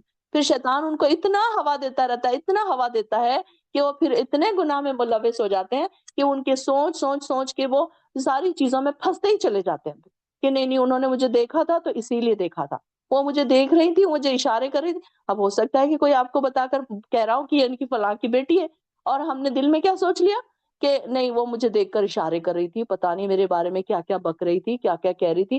یہ نگیٹو قسم کے جو لوگ ہوتے ہیں نا، جن کے دماغ میں نگیٹیوٹی جو بیٹھی ہوتی ہے، ہر چیز کو نگیٹو لیتے ہیں. اور الحمدللہ ہم کو پازیٹیو ہونا چاہیے. ہم کبھی بھی پازیٹیو خیال کریں گے، نہیں ہو سکتا ہے کہ وہ ایسا کہہ رہے ہوں گے، ہو سکتا ہے کہ میرے بارے میں بات ہی نہیں کر رہے ہوں گے، ہو سکتا ہے کہ میرے بارے میں کوئی اچھی بات کر رہے ہوں گے. اگر آپ اللہ والے ہیں، اللہ تعالیٰ کے ایمان والے ہیں، آپ اچھے ایک مسلمان اور اچھے مومن آپ ہیں، تو آپ کے دل میں نگیٹیوٹی نہیں ہونی چاہیے. نگیٹیوٹی کس کے دل میں ہوتی ہے؟ جس کے دل میں شیطان گھر کر جاتا ہے، جس کو شیطان آسانی سے وسوسے میں مبتلا کرتا ہے، اس کے دل میں نگیٹیوٹی ہوتی ہے. تو وہ انسان پھر سوچتا ہی چلا جاتا ہے، پھر وہ ڈپریشن، پھر وہ انزائٹی، اور پھر یہ اور وہ، پھر وہ ہر بس سوچ سوچ سوچ کر پھر وہ اپنے آپ کو، پھر اس کے ڈپریشن کے بعد پھر بیماریاں، پھر شوگر، پھر بی پی. یہ ساری بیماریاں آج کیوں ہیں؟ یہی وجہ سے ہے کہ انسان سوچتا بہت ہے. انہوں نے ایسے کہا ہوگا، ان کا مقصد یہ ہوگا. اب بھلے ہی کوئی اچھی بات کہہ رہا ہو، بھلے ہی تمہیں کوئی اچھی بات پر ٹوک رہا ہو، بس لیکن ہمیں سننا کسی کی بات نہیں ہے. ہمارے اندر اکڑ جو ہوتی ہے نا، اکڑ کس کی طرف سے ہوتی ہے؟ شیطان کی طرف سے ہوتی ہے. اکڑنا مسلمان کی شان نہیں ہے، اکڑنا تو شیطان کی شان ہے. شیطان اکڑا تھا نا، تو انسان نہ اکڑے. کبھی یہ نہ سوچے کہ مجھے انہوں نے ایسے کیوں کہہ دیا، میں تو ایسی نہیں ہوں. یعنی کہ میں اپنے آپ کو ہم بڑی چیز سمجھتے ہیں نا. تو جب کہیں جا کر ہمارے دماغ میں یہ خیال آتا ہے، تو یہاں پر اللہ تعالیٰ ہمیں سکھا رہے ہیں کہ جب تم گھروں میں داخل ہو تو کیا کرو، گھر والوں پر سلام کر لو. پھر یہ بات تمہارے حق میں بہتر ہے. تم اسے یاد رکھو. پھر اگر ان میں سے کسی کو نہ پاؤ تو جب تک کہ تمہیں اجازت نہ ملے اس میں داخل نہ ہونا. اگر تمہیں کہا جائے کہ لوٹ جاؤ تو لوٹ آؤ. یہ تمہارے لیے زیادہ پاکیزہ طریقہ ہے. جو کام تم کرتے ہو اللہ تعالیٰ اسے جانتا ہے. البتہ بے آباد گھروں میں داخل ہونے سے تم پر کوئی گناہ نہیں جہاں تمہارے فائدے کی کوئی چیز ہو، اور اللہ تعالیٰ خوب جانتا ہے جو تم ظاہر کرتے ہو اور جو تم چھپاتے ہو. اے نبی، مومن مردوں سے کہیے کہ وہ اپنی نگاہیں نیچی رکھا کریں. یہاں دیکھیے، قل للمؤمنین یغضوا بابصارہم ویحفظوا فروجہم، اپنی نگاہوں کو نیچے رکھنے کا حکم دیا گیا. آج کل ہمارے پاس کے مردوں کا کیا حال ہے کہ روڈ کے کارنرز پہ کھڑے ہوتے ہیں، ہر آنے والی لڑکی کو تاک رہے ہیں، تانے مار رہے ہیں، ان کو کچھ نہ کچھ جملے کس رہے ہیں. یہ حال ہے ہمارے مردوں کا. کتنی بری بات ہے. ہم کو قرآن میں اس سے منع کیا گیا. عورتیں تو نہیں بلکہ مردوں کا یہ حال ہوتا ہے کہ مرد جہاں پر عورتیں جا رہی ہیں وہاں پر جگہ پہ کھڑے ہوتے ہیں. کالج کے باہر کھڑے نظر آئیں گے آپ کو، بازاروں میں کھڑے نظر آئیں گے، گلی کے نکڑ پر کھڑے نظر آئیں گے، چوراہوں پر کھڑے نظر آئیں گے جہاں پہ عورتوں کا گزر ہو رہا ہے. تو یہ کتنی شرمناک بات ہے کہ یہ اپنے، ایک تو اللہ تعالیٰ نے خود منع کیا ہے کہ مومن عورتوں سے کہیں کہ اپنی نگاہوں کو نیچی کر لے. آپ دیکھیں کہ جن کو ایٹیکیٹس ہوتے ہیں عورتوں کے، تو کیسی بات کرنا. آپ دیکھیں کہ کبھی کبھی کچھ مرد اتنے زیادہ ماشاءاللہ سے ایمان والے جو مرد ہوتے ہیں نا، آپ کبھی ان سے بات کریں گے نا تو وہ آپ سے نظر ملا کے بات نہیں کریں گے. وہ یا تو نیچے دیکھ کر بات کریں گے یا ادھر ادھر کہیں دیکھیں گے، لیکن آپ سے چہرے سے نظر ملا کر نہیں وہ بات کریں گے. یہ ہوتی ہے ایمان والے مردوں کی خاصیت. یا پھر اگر کوئی گزر رہی ہے، عورتیں خواتین گزر رہی ہیں اور یا کہیں سے گزر ہو رہا ہے، مرد وہاں پر کھڑا ہے، فوراً سائڈ میں ہٹ جائے گا. اب یہ نہیں ہے کہ چلو عورتیں آ رہی ہیں تو ان کو ہنسیں گے، ان کو تانا کسیں گے، کچھ تو بھی ان کو کہیں گے، مزہ آئے گا. چلو یہ باتیں تو ہمارے پاس عام ہو رہی ہیں. یہ بے حیائی عام پھیل چکی ہے اب ہمارے پاس. تو ہمارے معاشرے میں یہ ساری چیزیں ہمارے اپنے بچوں کو بھی ہمیں سکھانا چاہیے. سورہ نور کی آیتیں ہمارے بچوں کو بھی ہمیں پڑھ کر سنانی چاہیے کہ اللہ تعالیٰ ہمیں کیا منع کرتا ہے، کون سی چیزوں سے اللہ تعالیٰ ہمیں روک رہا ہے، اور ایمان والے کہہ کر روک رہا ہے. اگر تو ہم ایمان والے ہیں تو ہم یہ ساری باتوں پر عمل کریں گے. یہ ان کے لیے زیادہ پاکیزہ طریقہ ہے. وہ جو کچھ کرتے ہیں اللہ اس سے باخبر ہے. وہ مومن عورتوں سے بھی کہیں کہ وہ اپنی نگاہیں نیچے رکھیں اور اپنی شرمگاہوں کی حفاظت کیا کریں اور اپنی زینت کو ظاہر نہ کریں. اب یہاں پر دیکھیے کہ شرمگاہوں کو چلیے ٹھیک ہے، بہت زیادہ عام تو بات نہیں ہے یہ کہ شرمگاہوں کی حفاظت سبھی کرتے ہیں، لیکن یہ دیکھیے کہ آج کل جو ہو گیا نا طریقہ کہ بھائیوں کے سامنے، باپ کے سامنے ایسے کپڑے پہن کر بچیاں آتی ہیں کہ جس میں پھر سینہ نظر آ رہا ہے، پھر پیچھے سے بھی ایسے ٹائٹ کپڑے پہنے ہوئے ہیں، تو یہ ساری چیزوں سے بھی ہمیں بچنا چاہیے۔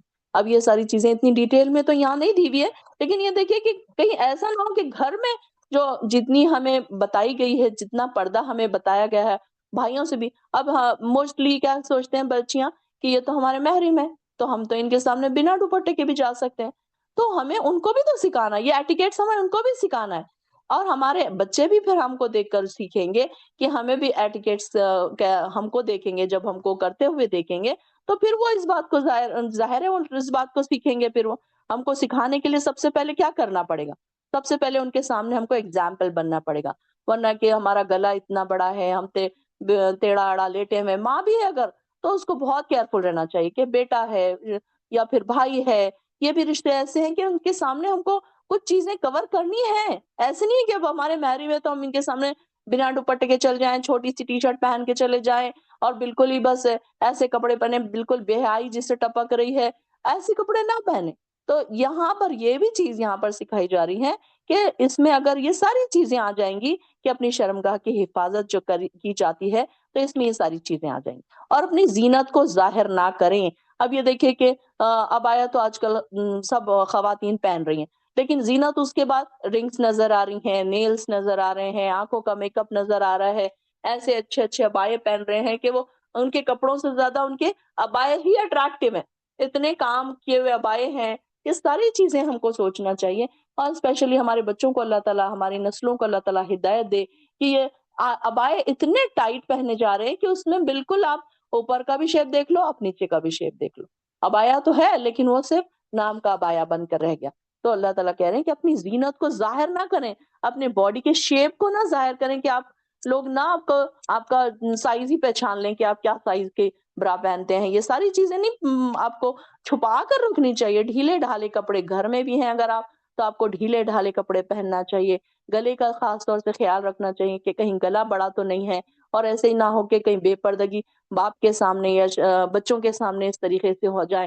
تو یہ اس طریقے سے ہم کو اپنے بچوں کو بھی یہ بات سکھانی چاہیے کہ یہ بات ہم یہ سمجھتے ہیں کہ اب ہم گھر میں اکیلے، ہمارے ہی بچے ہیں، چھوٹے ہی بچے ہیں، ہم ان کے سامنے کیا دوپٹہ پہنے۔ تو میرے ساتھ بھی ایک بار ایسے ہوا تھا نا گھر میں، جب بچے میرے بالکل چھوٹے تھے، تو اب میں جب دوپٹہ نہیں لیتی تھی، جب اتنا زیادہ قرآن سے جڑے بھی نہیں تھے اور اتنی سمجھ بھی نہیں تھی قرآن کی، اور یہ سب آیتیں ہماری نظروں سے بھی نہیں گزری تھی، اللہ ہم کو اس وقت کے لیے بھی معاف کرے، تو میں ایسے میں دوپٹہ نہیں پہنتی تھی۔ تو جب میری بیٹی تھوڑی سی بڑی ہوئی تو میں نے اس کو کہا کہ دوپٹہ پہنو، تو وہ کہنے لگی آپ تو نہیں پہنتی نا دوپٹہ پاپا کے سامنے۔ تو مجھے یہ لگا کہ ابھی اس کو یہ ساری چیزیں نہیں سمجھ آئیں گی، اس کے لیے مجھے دوپٹہ پہننا پڑے گا، تب وہ مجھے دیکھے گی کہ ہاں ممی پہنتی ہیں تو پھر مجھے بھی پہننا پڑے گا۔ تو بچوں کو یہ ساری چیزیں نا ایک وقت کے بعد آہستہ آہستہ سمجھ آتی ہیں۔ اب ہم ان کو وہ چیزیں نہیں ایکسپلین کرتے کہ شوہر کے لیے کتنی چیزوں کا پردہ ہے، کتنی چیزوں کا نہیں ہے۔ تو یہ بات مجھے جب کلک ہوئی کہ بچوں کے سامنے ہم کیسے رہیں، سب سے پہلے یہ میٹر کرتا ہے کہ بچے جب دیکھتے ہیں ہم کو تو پھر وہ اس کو ویسے ہی پھر وہ فالو کرنے کی کوشش کرتے ہیں۔ اب اگر ہم ایسے گھومیں گے، کھلے گھومیں گے، تو پھر بچے کیا ادب سے بیٹھیں گے؟ اگر کوئی مائیں ہیں، اگر وہ عبایا نہیں پہنتی تو کیا آپ ان سے ایکسپیکٹ کر رہے ہیں کہ وہ پردہ لے کر باہر جائیں گی؟ اگر مائیں ایسی ہیں، بے پردگی سے گھوم رہی ہیں، تو ان کے بچوں کے اندر کبھی وہ چیز نہیں پائی جائے گی، کبھی وہ اس بات کو نہیں محسوس کریں گے، اس کو غلط نہیں سمجھیں گے وہ کہ ہاں ہمارے پاس تو کوئی نہیں پہنتا ہوا ہے تو پھر ہم کیوں پہنے، کوئی بھی نہیں پہنتا ہم بھی نہیں پہن رہے۔ ہاں اگر وہ دیکھیں گے کہ نہیں یار سارے گھر میں پہن رہے ہیں، میں کیسے نہیں پہنوں، تو ان کے اندر یہ بات بچپن سے پیدا ہو جائے گی کہ مجھے بھی عبایا چاہیے، مجھے بھی فیس کور کرنا ہے، مجھے نہیں بنا فیس کور کرے کے باہر نکلنا ہے۔ یہ چیزیں ہمیں بچوں کے اندر بچپن سے ڈالنی پڑتی ہے، سنا کر، کچھ باتیں سنا کر، کچھ اسٹوریاں سنا کر، کچھ ایسے ایسے واقعات سنا کر، کہ یہ ساری چیزوں سے پھر بچوں کے برین واش ہو۔ اب ہم سوچتے ہیں کہ نہیں بچے ابھی چھوٹے ہیں، ان کو کیا ہی ہم بتائیں۔ یہ ساری چیزیں اللہ تعالیٰ نے بتائی ہیں نا قرآن میں، تو اس کو اچھے انداز میں اپنے الفاظ میں کہہ کر بچوں کے سامنے بھی سنایا کریں، اور اپنی زینت کو ظاہر نہ کریں۔ اب زینت میں ساری چیزیں آ جائیں گی، چاہے ہمارے بینگلز ہیں، چاہے ہماری مہندی ہے، چاہے ہمارے رنگس ہیں، چاہے ہمارے آنکھوں کے میک اپ ہے، چاہے ہمارے عبائے ہیں۔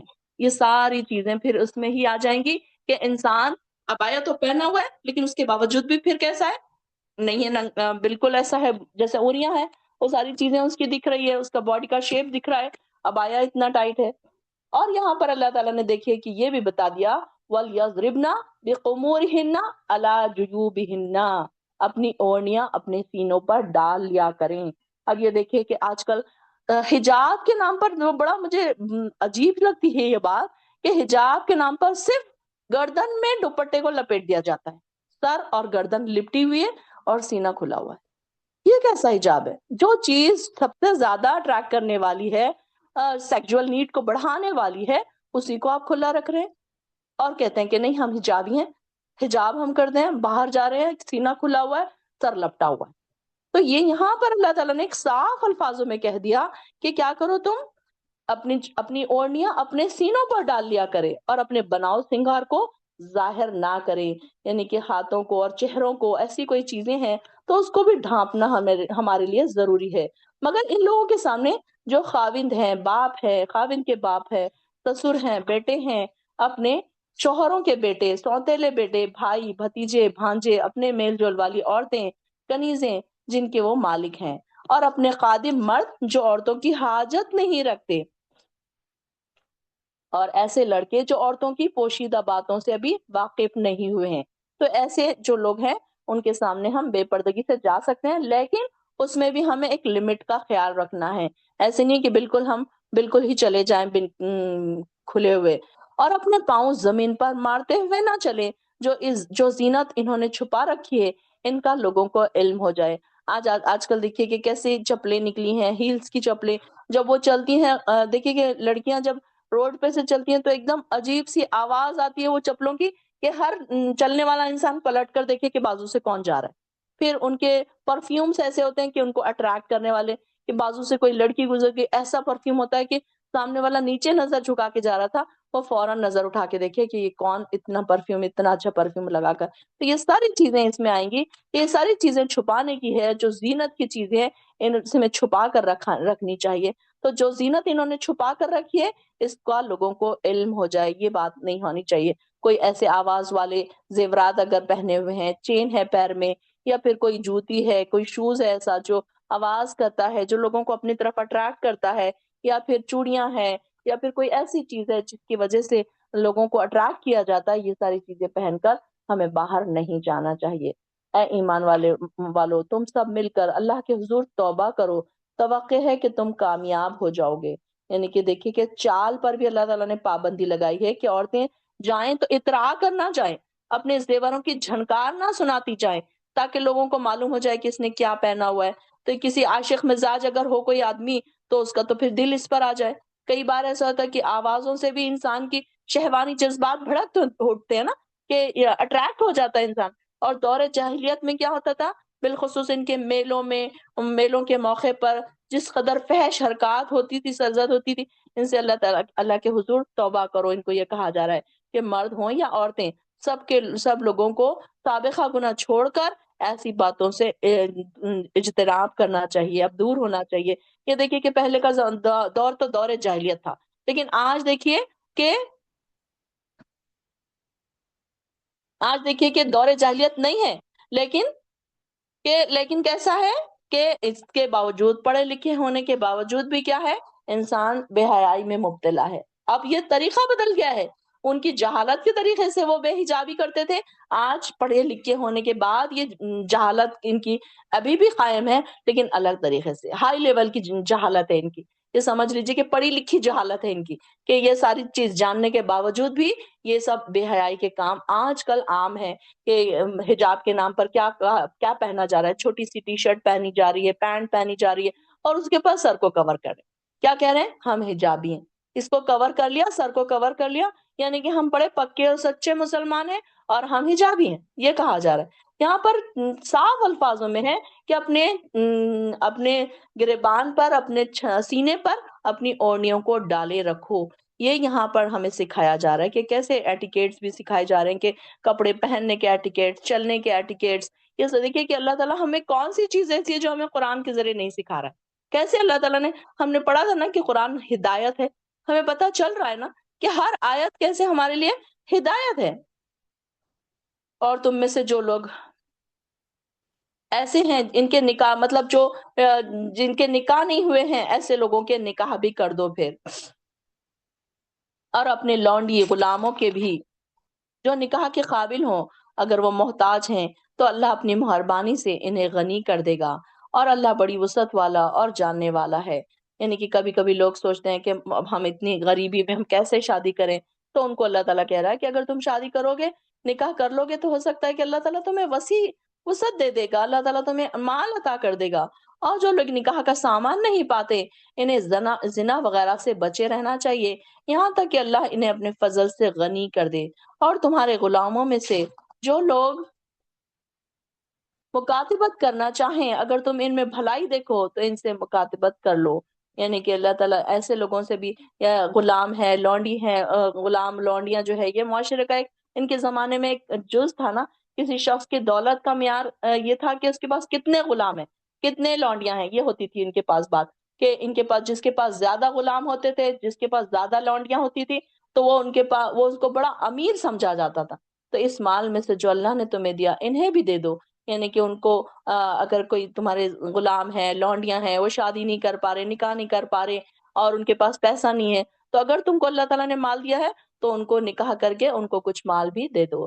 اور تمہاری لونڈیاں اگر پاک دامن رہنا چاہیں تو انہیں اپنے دنیاوی فائدے کی خاطر بدکاری پر مجبور نہ کرو.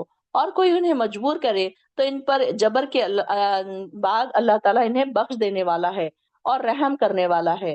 یہاں پر بھی دیکھیے کہ پہلے کے زمانے میں یہ ہوتا تھا کہ جس کو بدکاری پر مجبور کر دیا گیا, کوئی عورت کو بالجبر زبردستی زنا کے لیے مجبور کر دیا گیا تو پھر اللہ تعالیٰ اس کو معاف کرنے والا ہے.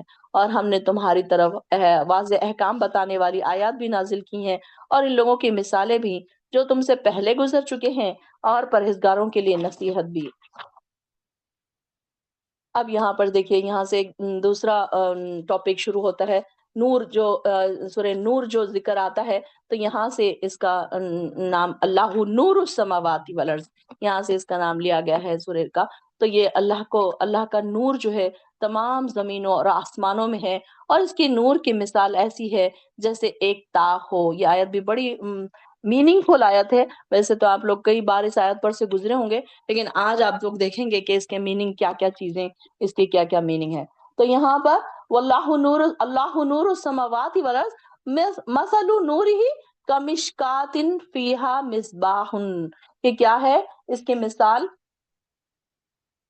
اب اس کی مثال کیسی ہے, ایک طاق کی طرح ہے. مصباح کس کو کہتے ہیں, کمشکات, اور ایسی مثال جیسے ایک طاق کی ہو جس میں ایک چراغ ہو. مصباح کس کو کہتے ہیں, چراغ. زجاجہ کس کو کہتے ہیں, چراغ کو. المصباح پھر زجاجہ جس میں ایک چراغ ہو. مشکات کس کو کہتے ہیں, طاق کو, اور اس کو کہتے ہیں چراغ. اب یہاں پر الفاظ کے معنی کے ساتھ آپ لوگ تھوڑا اپنے قرآن میں دیکھیں کہ یہاں مثل نور ہی اس کی مثال کس کے مانند ہے, کمشکات کا. جیسے کہ میں نے آپ کو پہلے بتایا تھا کا مطلب کیا ہے, جیسے. تو اس کی مثال کس کی مانند ہے, ایک طاق کی مانند ہے. طاق معلوم ہے نا آپ کو, پہلے کے زمانوں میں ایک چھوٹا سا طاق ہوتا تھا جہاں پر چراغ رکھتے تھے گھروں میں. اب آج کل کے گھروں میں تو طاق اس طریقے کے نہیں بنائے جاتے لیکن میں سمجھتی ہوں آپ لوگوں کو پتا ہوگا. تو اس طاق میں کیا ہے, ایک چراغ ہے. مصباح کس کو کہتے ہیں, چراغ کو کہتے ہیں.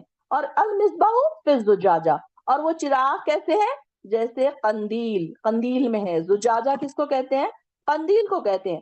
الزجاجہ تو وہ شیشے کی قندیل, کأنہا کوکب دری, گویا کہ وہ ایک ستارہ ہے چمکتا ہوا. یوقدو وہ جلایا جاتا ہے, من شجرۃ مبارک, ایسا وہ چراغ ایسے تیل سے جلایا جاتا ہے, ایک درخت جو مبارک درخت ہے. وہ اس کا تیل کون سا ہے, جو زیتون کا تیل ہے. لا شرقیت ولا غربیت, اس کی روشنی کیسی, مشرق اور مغرب بلکہ دونوں طرف قریب ہے. زیتوہا, اس زیتون کا تیل, یضیء خود بخود روشن ہو جائے, ولو لم تمسسہ نارن, اگرچہ نہ لگے اسے آگ. نور ہی ہے, نور علی نور علی نور, نور پر ہی نور ہے. یہدی اللہ, اللہ ہدایت دیتا ہے, لنورہ اپنے نور کی طرف جسے چاہتا ہے. من یشاء, جسے چاہتا ہے. اللہ کا نور کا مل جانا انسان کے لیے سب سے بڑی خوش قسمتی کی بات ہے۔ وَيَضْرِبُ اللَّهُ الْأَمْثَالَ، اور اللہ تعالیٰ بیان کرتا ہے مثال کس کے لیے؟ للناس، لوگوں کے لیے۔ وَاللَّهُ بِكُلِّ شَيْءٍ عَلِيمٌ، اور اللہ تعالیٰ بہت زیادہ خوب سننے والا اور جاننے والا ہے۔ اب یہاں پر دیکھیے کہ یہاں پر نور کی بھی 3 قسمیں بتائی گئی ہے۔ ایک تو دیکھیے کہ نور کون کون سے قسم کا ہوتا ہے؟ روشن چیزوں کا نور، مثلاً سورج، چاند، ستارے اور چراغ، برقی لائٹس ہمارے ہوتے ہیں، جس کے متعلق کہا جاتا ہے کہ روشنی کی رفتار کیا ہوتی ہے؟ 1,68,000 میل فی سیکنڈ ہوتی ہے، یعنی کہ روشنی جو گزرتی ہے ایک تیزی سے، تو ایسے نور کے بغیر انسانی ظاہری چیزوں کو دیکھ نہیں سکتا۔ اور دوسرا آنکھوں کا نور، جس کی اب آنکھوں میں اگر نور ہی نہ ہو تو انسان کے لیے ساری چیزیں جو روشن ہے سب بے نور ہے، اس کو کوئی نظر ہی نہیں آئی کوئی چیز، روشن چیزوں کا نور بیکار ہے اس کے لیے۔ سورج نکلا ہوا تب بھی آنکھ کے اندھے کو کوئی فرق نہیں، کوئی چیز نہیں نظر آئے گی، سورج ڈوب گیا تب بھی اس کو کوئی چیز نظر نہیں آئے گی۔ اور تیسرا کیا ہے؟ کون سا نور ہے؟ علم وحی یا علم دین کا نور، جس کی غیر موجودگی میں انسان ہدایت کے نور سے فائدہ نہیں حاصل کر سکتا۔ کہ اگر انسان کے پاس ہدایت کا نور نہیں ہے تو وہ اس کے سامنے آپ کتنی بھی باتیں سناؤ، اس کے لیے سب بیکار ہے۔ اس کو آپ جنت سناؤ، اس کو آپ دوزخ سناؤ، اس کو آپ خبر کی باتیں سناؤ، اس کے دل میں نور ہی نہیں ہے، ہدایت کا نور ہی نہیں اللہ تعالیٰ نے اس کو عطا کیا، تو پھر وہ کیا ہے؟ اس سے سب بھی چیز اس کو بیکار ہے، اس کے لیے کوئی فائدے کی بات نہیں۔ اس طرح ایک اندھا سورج کی روشنی میں ظاہری چیزوں کو نہیں دیکھ سکتا، اسی طرح دل کے اندھے کے لیے بھی یہ ساری تعلیمات کیا ہیں؟ بیکار ثابت ہے۔ تو یہاں پر نور کی بھی بات بتائی جا رہی ہے، اور دوسری طرف دل کا نور بھی خالصتاً کس کے طرف سے ہے؟ اللہ کا عطیہ ہے، یہ اللہ کا گفٹ ہے، یہ اللہ کی طرف سے ایک گاڈ گفٹ ہے کہ جس کو اللہ تعالیٰ عطا کر دیتا ہے یہ نور، پھر وہ ساری چیزوں کو دیکھ سکتا ہے۔ اب آپ دیکھیں کہ آپ لوگ کیسے غور و فکر کرنے لگے ہیں، تدبر کرنے لگے ہیں، آپ لوگ یہ دیکھ رہے ہیں کہ اللہ تعالیٰ نے یہ بنایا، یہ کیسے بنایا، یہ اللہ تعالیٰ نے مجھے عطا کیا، یہ مجھے کیسے عطا کیا، یہ ساری چیزیں آپ آبزرو کر رہے ہیں نا۔ تو یہ کیسے ہے کہ اللہ تعالیٰ اس کو ساری چیزوں کو جانتا ہے، اور اللہ تعالیٰ نے ہدایت بخشی ہمارے دلوں میں، تب ہم کہیں یہ سب چیزیں جا کر ہم سمجھ پا رہے ہیں۔ تو یہاں پر اللہ ہی کائنات کا بھی نور ہے، تو اللہ تعالیٰ نے اس آیت میں جو اپنے نور کی مثال بیان فرمائی ہے، تو اس کی مثال کیسی ہے کہ یہ کیسی، جیسے پوری کائنات ایک تاغ کی مانند ہے۔ یہاں پر دیکھیے کہ کس کے بارے میں آ رہا ہے کہ جو تاغ جو کہا جا رہا ہے، کمشکات فیہا مصباح، تو اس کی مثال کیسی ہے؟ یہ پوری کائنات ایک تاغ کی مانند ہے، اور جس میں چراغ کیا ہے؟ چراغ کی جو روشنی کی مثال پیش کی گئی ہے وہ کیا ہے؟ اللہ کا نور۔ اور باقی جو باتیں ہیں اس میں اس لحاظ سے ایک انسان زیادہ سے زیادہ صاف اور شفاف روشنی کا جو تصور اس دور میں کر سکتا تھا وہ پیش کیا گیا۔ مثلاً یہ چراغ، وہ چراغ ایک طاق میں ہے، جس کا مطلب یہ کہ روشنی کا پھیلاؤ، اس کا دائرہ زیادہ دور تک نہیں ہے بلکہ بہت محدود حصہ ہے، تاکہ طاق میں پڑی ہوئی ہر چیز واضح نظر آ جائے۔ اور دوسری، اس چراغ میں جلنے والا تیل کون سا ہے؟ زیتون کا تیل، جو دوسرے تمام قسم کے تیلوں سے زیادہ صاف اور روشنی دیتا ہے، کہ وہ زیتون کا درخت ہر وقت دھوپ میں رہتا ہے، مشرقی اور مغربی رخ کے سائے اور اس درخت پر نہیں پڑتے، ایسے ہمیشہ دھوپ میں رہنے والے درخت کا تیل عام درختوں کے تیل سے زیادہ اچھا ہوتا ہے۔ تو اس میں خاصیت یہ ہے کہ آگ لگانے کی بھی ضرورت نہیں ہے، بلکہ آگ نزدیک ہونے سے ہی بھڑک اٹھتا ہے، جیسے کہ آج کل پیٹرول میں یہ خاصیت پائی جاتی ہے۔ اور تیسرا، اس چراغ کے گرد آس پاس کا جو ہے صاف اور شفاف فانوس ہے، قندیل ہے۔ تو یہ ایسی قندیل، اب دیکھیں کہ چھوٹے سے چراغ کو جب قندیل میں رکھا جاتا ہے تو کیا ہوتا ہے؟ اس کی روشنی بڑھ جاتی ہے۔ جس قدر روشنی میں اضافہ ہوتا ہے، جیسے کہ لالٹین، جس کو ہم لالٹین بھی کہتے ہیں، چمنی بھی کہتے ہیں، تو اگر اس میں یہ رکھ دیا تو کیسا ہو گیا؟ پھر نور علی نور، اور زیادہ اس کا نور چاروں طرف، اس کی روشنی چاروں طرف پھیل گئی۔ تو مثال کا مطلب یہ ہوا کہ اللہ تعالیٰ اپنی ایسی روشنی سے کائنات کی ایک ایک چیز کو منور کر رہا ہے، یعنی کہ دوسری صورت میں چراغ اور اس کے تیل سے مراد اللہ کی بصیرت یا نور ایمان ہے، فانوس سے مراد انسان کا دل ہے، یعنی کہ قندیل سے مراد کیا ہے؟ انسان کا دل ہے، اور جس میں یہ نور بصیرت واقع ہے، طاق سے مراد اس کا جسم ہے۔ یعنی کہ دیکھیے کہ مفسرین نے اس کو ایسے سمجھایا ہے کہ جب ہدایت الہی، آیت الہی پہنچتی ہے تو ایسے شخص کی بصیرت اس کو قبول کرنے کے لیے پہلے سے ہی بےتاب رہتی ہے کہ کچھ دل ایسے ہیں کہ نور سے بھرے ہوئے ہیں، ایک آیت ان کے سامنے پڑھی جاتی ہے، ان کا اللہ تعالیٰ کے ایمان ان کا جو ہے نا اور زیادہ بڑھ جاتا ہے۔ ہم پڑھتے ہیں نا کہ ایک ایک آیت جب ان کو سنائی جاتی ہے تو ان کے ایمان کو میں اضافہ کرتی ہے وہ، تو یہ کیسے؟ ان کے آلریڈی ان کے دلوں میں ہدایت بھری ہوئی ہے نا، نور ہے ان کے پاس بصیرت کا۔ تو یہ یہاں پر اللہ تعالیٰ فرما رہے ہیں کہ یہ جو ساری چیزیں ہیں یہ اللہ تعالیٰ کے، اس کا مثال کا مطلب یہ ہے کہ جب کسی کے دل میں نور بصیرت کا اللہ تعالیٰ کی طرف سے گفٹ موجود ہے، گفٹ آف گاڈ موجود ہے، تو وہ احکام الہی کو اور اللہ کی وحی کو قبول کرنے کے لیے اس قدر بےتاب ہوتا ہے جیسے پیٹرول آگ پکڑنے کے لیے بےتاب ہوتی ہے۔ کہ دیکھیے اپنے اپنے دلوں کا جائزہ لیجئے، کیا ہم بھی ایسے دوڑ کر کوئی دین کے چیزوں کو، دین کے احکامات کو لیتے ہیں؟ کیا ہمارے دل بھی ہدایت سے بھرے ہوئے ہیں، نور سے بھرے ہوئے ہیں؟ اور نہیں تو دعا کیا کریں کہ اللہ تعالیٰ ہمارے بھی دلوں کو نور سے منور کر دے، تاکہ ہم بھی ایسے ہو جائیں کہ جو بھی ہدایت کی بات آئے ہم فوراً اس کو لے لیں۔ جس طرح آنکھ کا نور اللہ تعالیٰ نے ہر شخص کو فطری طور پر عطا کرتا ہے نا، اس طرح اللہ تعالیٰ ہر شخص کو نور بصیرت بھی عطا کرتا ہے۔ اب اللہ تعالیٰ ایک دوسرا قانون یہ بتاتا ہے کہ اگر یہ کوئی جس قوت سے انسان کام لینا چھوڑ دے، اگر اس کو دیا تو گیا ہے، اب یہ دیکھیں کہ انسان کو عقل دی گئی ہے، انسان کو دل دیا گیا، اب اس سے وہ کام ہی نہیں لے رہا، اس سے عقل ہے لیکن اس سے سمجھ ہی نہیں پا رہا کہ اللہ تعالیٰ کے سیدھے راستے کون سے، جنت اور دوزخ کے راستے کون سے، یہ ساری چیزیں اس کے طرف اس کا کام ہی لینا چھوڑ دے، تو پھر اللہ تعالیٰ کی ہدایت نصیب انہی لوگوں کو ہوتی ہے جو خود بھی اس سے کام لینے کی کوشش نہیں کرتے۔ جیسا اگر جو شخص نور ہدایت کا طالب ہی نہیں ہے تو اس کو اللہ تعالیٰ زبردستی کو ہدایت بھی نہیں دیتا۔ اب یہ انسان کو شوق بھی تو ہونا چاہیے نا کہ یہاں اللہ تعالیٰ مجھے ہدایت دے، اللہ تعالیٰ مجھے نور عطا کرے، اس طریقے کی مثال ہو۔ اللہ تعالیٰ کیسے بیان کرتا ہے کہ انسان کے اندر یہ چیزیں ہوگی تو پھر انسان اس کو اٹریکٹ کرے گا، دوڑے گا، اس کو پانے کی خواہش رکھے گا، تو انسان کے اندر نور ہے اور اس کے اندر عقل ہے، قوت ارادہ ہے، اس کو وہ پانے کی اس کو تڑپ ہے، تو پھر وہ کیا کرے گا؟ اللہ تعالیٰ ایسے مثال پیش کرتا ہے۔ تو اللہ تعالیٰ ایسے ہی نور کی طرف جسے چاہے رہنمائی کر دیتا ہے کہ یہد اللہ لنورہ من یشاء، جس کے اللہ تعالیٰ ہدایت کی چاہتا ہے اللہ تعالیٰ، اور پھر کس کے لیے چاہتا ہوگا اللہ تعالیٰ؟ جو خود ہی تڑپ رکھتا ہے، جو دعائیں بھی کرتا ہے کہ اللہ مجھے ہدایت دے، اللہ مجھے ہدایت دے، بلکہ یہ نہیں کرتے بندے کے، جو نیک بندے ہوتے ہیں نا وہ کبھی یہ نہیں سوچتے کہ ہمارے پاس تو بہت علم ہے، ہمیں کیا ضرورت ہے ہدایت، ہم تو نماز بھی پڑھتے ہیں، ہم تو قرآن بھی پڑھتے ہیں، یہ نہیں سوچتے، وہ سوچتے کہ اور مجھے ہدایت کی ضرورت ہے، پتہ نہیں میں کہاں کہاں غلط ہوں، پتہ نہیں مجھے کون کون سی چیزیں ابھی سدھارنی ہے، کیا کیا چیزیں میرے اندر رانگ ہے، کہ اللہ تعالیٰ مجھے ہدایت دے۔ وہ ہر وقت ہدایت مانگتے رہتے ہیں۔ اللہ کے نیک بندے ایسے ہوتے ہیں کہ اللہ سے ہر وقت ہدایت مانگتے ہیں۔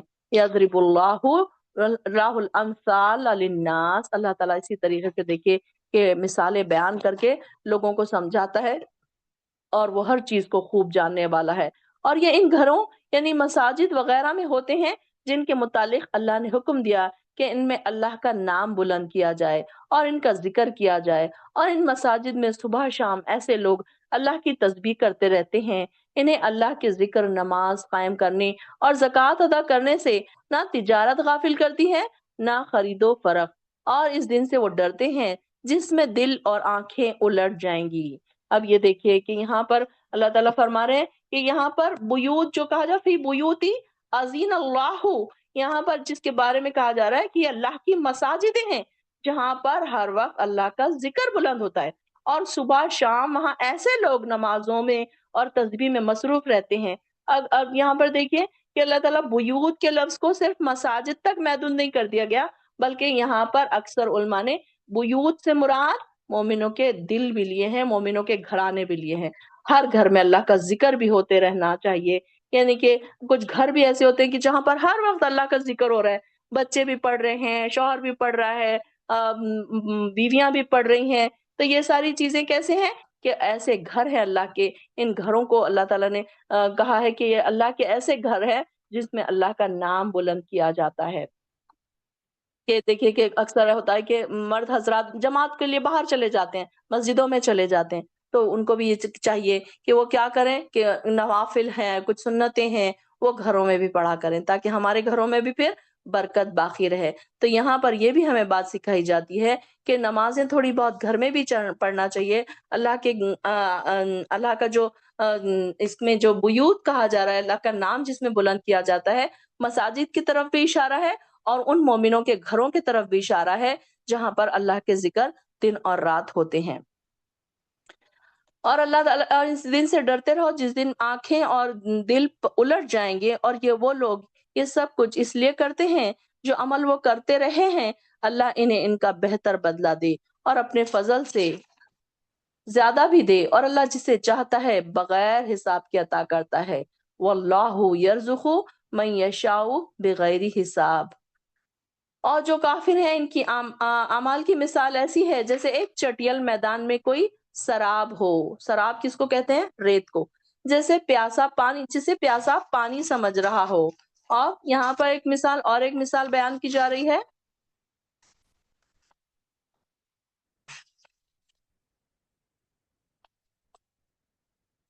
یہاں پہ ایک اور مثال بیان کی جا رہی ہے۔ چلیے ایسا کرتے ہیں کہ یہ والی مثال انشاءاللہ ہم کل دیکھیں گے، کیونکہ یہ بھی ٹائم ٹیکنگ ہے۔ تو انشاءاللہ ہم آیت نمبر 38 تک ہی رکھتے ہیں، کیونکہ ایک ایک مثال کو ایکسپلین کرتے کرتے کافی ٹائم ہو رہا ہے۔ آج ویسے ہی ہماری کلاس تھوڑی لمبی چل گئی، تو بہنوں کو ہمارے مشکل نہ ہو۔ انشاءاللہ وآخر الدعوانا الحمدللہ رب العالمین۔